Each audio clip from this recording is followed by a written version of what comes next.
Question number 49 का ए मतलब 49 दो है, 49 ए 49 बी। 49 में ए में तीन चीजें हमें कैलकुलेट करनी है। GDP MP from income method. Income method से तो सर एनडीपीएट एफसी आता है, ये क्या बोल रहे हैं? तो आप इनकम मेथड से पहले आप एनडीपी एफसी निकालें, फिर जीडीपी एमपी निकालें। NDP MP using expenditure method और फैक्टर इनकम फ्रॉम अब्रॉड। चलो एक एक करके बात करते हैं। पहले हम निकालते हैं GDP MP from income method. Income method के लिए यूज कर रहे हैं हम क्या क्या? Wages and salaries. यस, तो वेजेस एंड सैलरीज अगर है तो देखो एम्प्लॉयर्स कंट्रीब्यूशन कहीं है क्या? हमें compensation of employees he given है। अगर कॉम्पेंसेशन ऑफ एम्प्लॉइज गिवन है तो वेजेस एंड सैलरीज इसमें ऑलरेडी इंक्लूडेड होगा, तो वेजेस एंड सैलरीज आप दोबारा नहीं लेंगे। ओके, कॉम्पेंसेशन ऑफ एम्प्लॉइज के दो कंपोनेंट्स होते हैं, वेजेस एंड सैलरीज और एम्प्लॉयर्स कंट्रीब्यूशन। तो कॉम्पेंसेशन ऑफ एम्प्लॉइज है। फिर आता है रेंट इंटरेस्ट रॉयल्टी। रेंट चलो एक एक करके। प्रॉफिट आएगा, बिल्कुल आएगा। रॉयल्टी आएगा, बिल्कुल आएगा। इनकम मेथड में ये नहीं आएगा, ये नहीं आएगा, गवर्नमेंट नहीं आएगा। जीएनपीएफसी देखते हैं अगर कहाँ यूज होता है। Net current transfers to rest of the world, ये ट्रांसफर पेमेंट्स होती हैं। ये ट्रांसफर पेमेंट्स होती हैं, ट्रांसफर पेमेंट्स कह लो, ट्रांसफर रिसीट्स कह लो, not included in national income. Transfer payments national income में नहीं आती। रेंट आएगा, इंटरेस्ट आएगा, factor income to abroad given है, net domestic capital formation given है, gross fixed capital formation given है, डिक्रीज इन स्टॉक गिवन है। चेंज इन स्टॉक होता है इंक्रीज इन स्टॉक, तो हमें डिक्रीज इन स्टॉक गिवन है, और डिक्रीज इन स्टॉक -50 आएंगे उस पॉइंट पे। अभी बात करते हैं इनकम मेथड की। तो इनकम मेथड में पहले क्या निकालेंगे? Domestic income, NDP at FC, domestic income, compensation of employees plus rent plus interest plus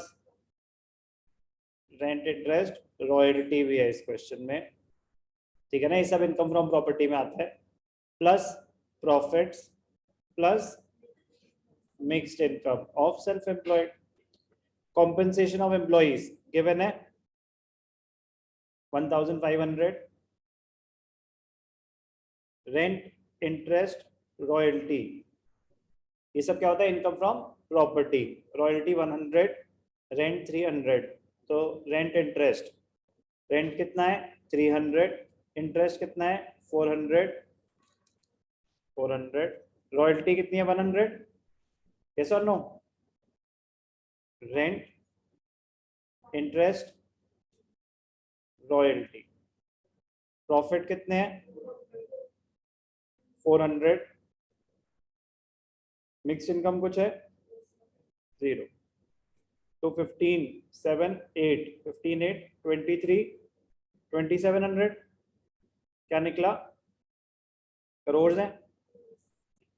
NDP at FC. Question की रिक्वायरमेंट क्या है? GDP MP. तो बताओ बेटा पृथ्वी, जीडीपी एमपी चाहिए, हमारे पास क्या है? NDP at FC. बोलो सबसे पहले। नेट से क्रॉस पे जाना है, plus depreciation, domestic to domestic है, फैक्टर कॉस्ट से मार्केट प्राइस पे जाना है, plus net indirect taxes 2700 plus depreciation. अब ध्यान से देखना, डेप्रिसिएशन मजेदार पॉइंट है। हमें क्या दे रखा है? नेट डोमेस्टिक कैपिटल फॉर्मेशन और ग्रॉस फिक्स्ड कैपिटल फॉर्मेशन। क्या ये डायरेक्टली कंपेयर किए जा सकते हैं? नो।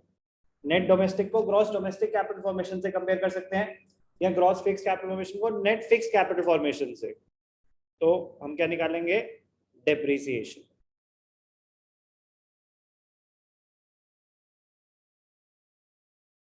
इंपॉर्टेंट है काफी।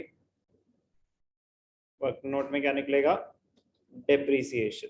तो depreciation is gross domestic capital formation minus net domestic capital formation. हमें क्या गिवन है? Gross fix capital formation, gross fixed capital formation plus change in stock, तो वो होता है gross domestic capital formation. Minus net domestic capital formation, gross fixed capital formation, gross fix 700। अब ध्यान से देखना, इंटरेस्टिंग पॉइंट था चेंज इन इन्वेंट्री का, हमें क्या दे रखा है, decrease in stock. If decrease in stock is -50, तो इंक्रीज इन स्टॉक क्या हो जाएगा 50, और चेंज इन स्टॉक क्या होता है, increase in stock 50। Net domestic capital formation 650, 750 minus 650, depreciation आया 100। बोलो, तेज बोलो। डिक्रीज गिवन था, डिक्रीज इज -50, हमें तो फॉर्मूले में इंक्रीज इन स्टॉक चाहिए होता है ना, सुनने पे ध्यान देंगे प्लीज। डिक्रीज इन स्टॉक अगर -50 है तो इंक्रीज इन स्टॉक इज 50, तो चेंज इन स्टॉक पॉजिटिव ही है, चेंज इन स्टॉक थोड़ी ना -50 है। डिक्रीज इन स्टॉक गिवन था आपको, आप फॉर्मूले में डिक्रीज इन स्टॉक ले सकते हैं, हमें इंक्रीज में कन्वर्ट करना है उसको पहले, तो जब कन्वर्ट किया तो पॉजिटिव वैल्यू हो गई, वो नेगेटिव रही नहीं।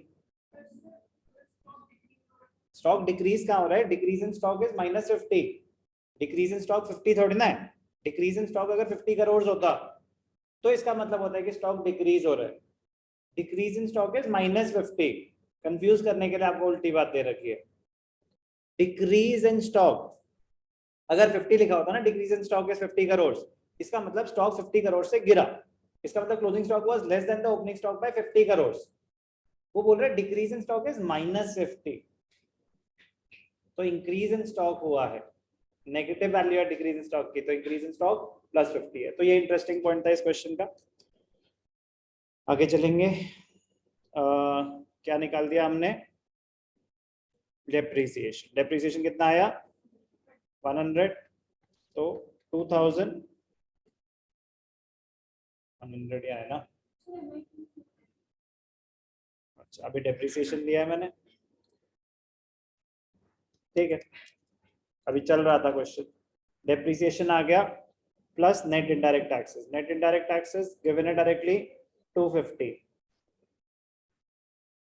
तो 28 + 250 3050 करोड़। तो पहली चीज निकल गई GDP MP using income method. चलें आगे, चलो कलर चेंजेस टू पर्पल। अब चाहिए हमें एनडीपीएमपी यूजिंग एक्सपेंडिचर मेथड। अब एक्सपेंडिचर मेथड के कंपोनेंट्स ले लेते हैं, प्राइवेट फाइनल आएगा, एक्सपोर्ट्स आएगा, गवर्नमेंट फाइनल आएगा,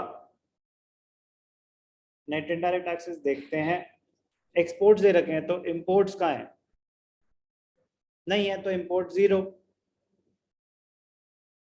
प्राइवेट फाइनल आ गया, gross domestic cap, gross fix दे रखी है तो ग्रॉस डोमेस्टिक कैपिटल फॉर्मेशन निकाल लेंगे, इंपोर्ट्स अगर गिवन नहीं है तो 0। सर ये नेट करेंट ट्रांसफर, बेटा ये तो ट्रांसफर पेमेंट है, तो कंफ्यूज करने के लिए दे रखी है, और क्या हो सकती है transfer payment, interest on national debt, ये सब ट्रांसफर पेमेंट्स होती है।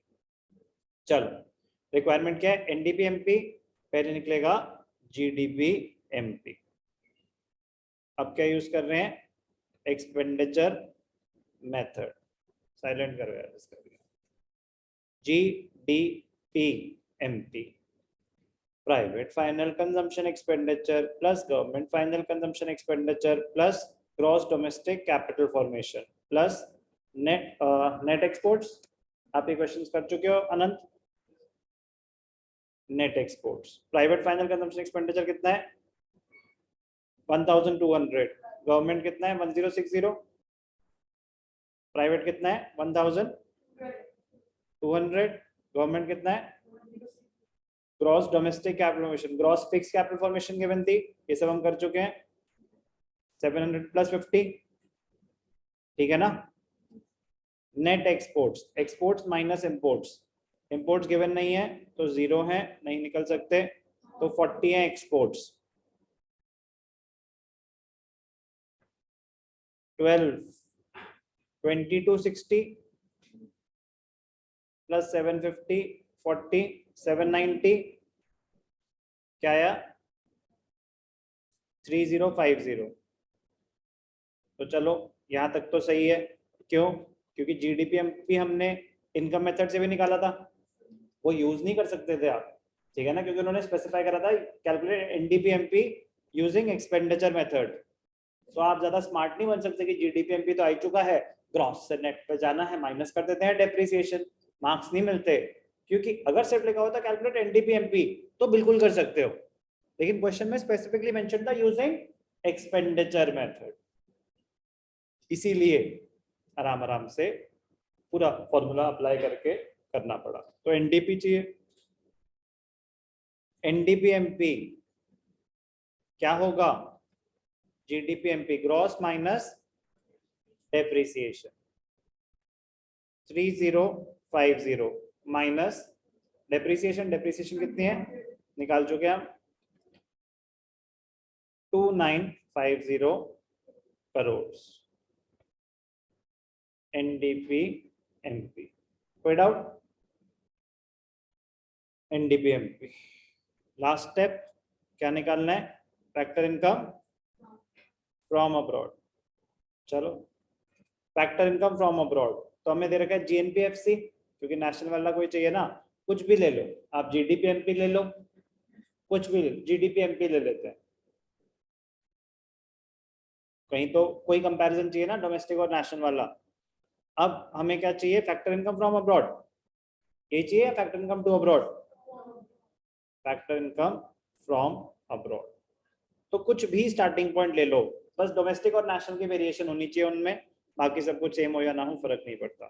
तो हमें क्वेश्चन में क्या गिवन था, जीएनपीएफसी, जीएनपीएफसी गिवन है, तो जीडीपीएमपी हम ऑलरेडी निकाले बैठे हैं तो वो यूज कर लेते हैं, जीडीपीएमपी।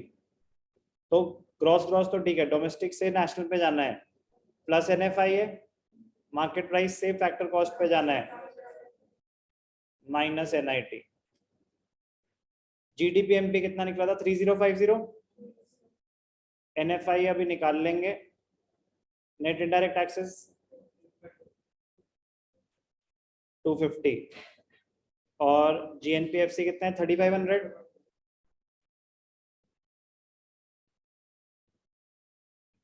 और ये कितना 250। तो एनएफआई यहीं छोड़ते हैं, बाकी वहां चला जाएगा, एनएफआईए इज इक्वल टू 3500 2800, ये है ना 2800, कोई डाउट? तो कितना आया 700, एनएफआईए कितना आया 700। अब एनएफआईए क्या होता है, factor income from abroad minus factor income to abroad. हमें फैक्टर इनकम फ्रॉम अब्रॉड चाहिए, तो NFIA plus factor income to abroad. NFIA कितना है, factor income to abroad question में गिवन है 120, तो 700 प्लस 120 कितना आया 820 करोड़। कोई दिक्कत? फैक्टर इनकम फ्रॉम, अच्छा क्वेश्चन था, काफी चीजें रिवाइज हुई, लेकिन क्या मुश्किल था, क्या कुछ भी मुश्किल था? क्वेश्चन वाज लेंथी, क्या मैंने कुछ भी नया बताया इस क्वेश्चन में? नो, कुछ भी नया नहीं बताया मैंने आपको, जो भी चीजें यूज हुई वो कहीं ना कहीं पहले किसी ना किसी क्वेश्चन में आपको ऑलरेडी मैं करा चुका हूँ, तो ये हो जाना चाहिए था। बट यस हाँ, डिक्रीज इन स्टॉक नया आया सर, अरे कैसी बातें कर रहे हो यार, आपको मैंने नेट इंपोर्ट्स में सिखाया था कि नेट इंपोर्ट दे रखे हैं तो नेट एक्सपोर्ट कैसे निकालेंगे। इंक्रीज इन स्टॉक में तो कितनी कहानियां डिस्कस हो चुकी हैं कि change in stock increase in stock होता है, सेम अगर डिक्रीज इन स्टॉक से इंक्रीज इन स्टॉक निकालना है तो बस साइन चेंज कर लो, सिंपल सी बात है। नेट इंपोर्ट से नेट एक्सपोर्ट निकालना है तो बस साइन चेंज कर दो, लॉजिक तो आपको बता ही चुका हूँ ऑलरेडी। इंपॉर्टेंट क्वेश्चन था, अच्छा क्वेश्चन था 49th का ए।